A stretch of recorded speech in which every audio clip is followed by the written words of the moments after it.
Shadow NDIS and Housing Minister Michael Sukkar. Let's start now with the energy question, Michael Sukkar. Why is the opposition looking to dump a target Australia has committed to with the UN? Well, because there's no way that Australia is going to meet the target, and this is where these sort of flaky motherhood statements that we just heard from the Education Minister and we constantly hear from this government just don't cut it. The truth is that that target requires us to have, as a precondition, 82% renewables for our energy system. Now, we've got less than half of that at the moment, and 2 years on after legislating their target, the government still hasn't been able to explain to Australians how on earth they're going to meet that most basic assumption of the target. And for those of us who have got a long political memory, Andrew, Australia has always prided itself on entering into international agreements and meeting targets.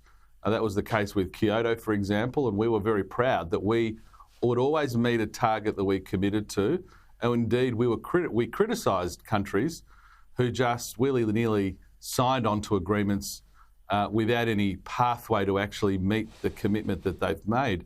Well, here, 2 years on, the government still can't explain how on earth we're going to go from less than half of the 82% renewables we need to the 82% renewables in the next 6 years. Now, right, it doesn't happen Mr. because Sukkar, you wish it happens. The government's climate change statement is projecting 42% reduction by 2030. That's their climate change statement. Are you saying that's complete tosh? And that assumes an 82% of our energy comes from renewables. 82. That's what is embedded in that number. That's the assumption upon which that number is derived. We're less than half of that. So the Labor Party is saying, Anthony Albanese and his government are saying, that they're going to have a stunning form reversal and all of a sudden double our renewables in 6 years. But if the truth is that's not going to happen. Australians know that's not going to happen. But Mr. Sukkar, if you're elected, you wouldn't be very popular internationally. The word pariah could perhaps even be used if you reverse the target. Wouldn't that be the case? No, we're committed to net zero by 2050. That's what we committed to when we were in government. We committed to that before the last election. This government has made the further interim commitment, a commitment that they cannot show how on earth they're going to meet. And we see this throughout what this government does. They make lofty commitments with no realistic possibility or aspiration of achieving it. Now, that could be the worst outcome for Australia, Andrew. If Australia is looked at as a country, like others that we've criticised over the years, where we wantonly sign onto agreements and make commitments without a realistic pathway of getting there. So, okay. I would ask government ministers to come on and explain how on earth we're going to go from half of the 82% renewables we need to 82% renewables by 2030. None of them will be able to explain it to you, Andrew, because they've had 2 years since they legislated this target and they still haven't been able to explain that. What do you make of the PM's response to the idea of small modular reactors sometime in the future that we played at the top of the show? He just won't accept nuclear at any stage. Well, look, he's desperately trying to look for anything that distracts from the massive failures of his government and the fact that Australians are suffering on his watch.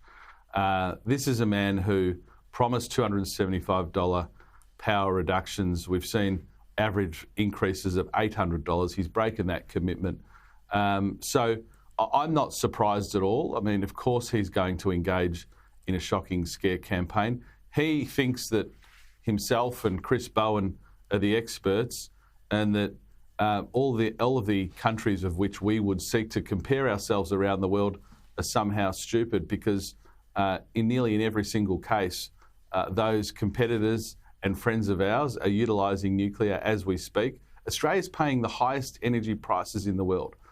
I mean, we used to pride ourselves in having cheap baseload power in this country, and it doesn't matter how much the Prime Minister runs around trying to bag nuclear. Australians know that under him, their prices have gone through the roof.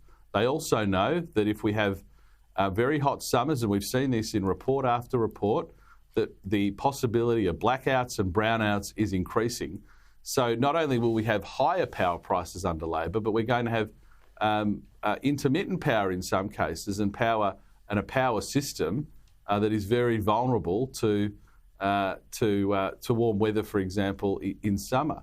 Now, you can't run industry that way. We've had... Mr Sukkar, is this the hill the Coalition wants to die on, nuclear? Well, no, I mean, there's a myriad of things that we'll be talking about between now and the election, I can assure you. But a pretty important place to start is that you need cheap and reliable energy in this country. We've seen manufacturing insolvencies in Australia triple under the watch of this government. So many manufacturers say to us, the input costs of higher energy prices just mean we cannot compete with foreign competitors, and that's why they're going to the wall.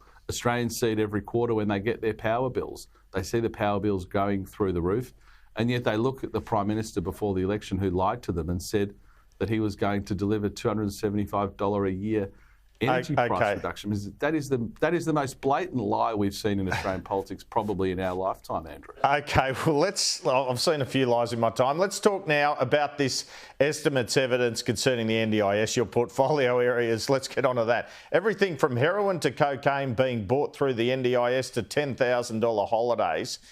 Shocking waste of taxpayer money. The government argues it's the appointment of their fraud guy, John Dardo, which has exposed all of this, and all of this used to happen under your government. What's your response to that? Well, I think it's pretty clear that we've seen fraud go through the roof under the administration of Bill Shorten and his hand-picked CEO.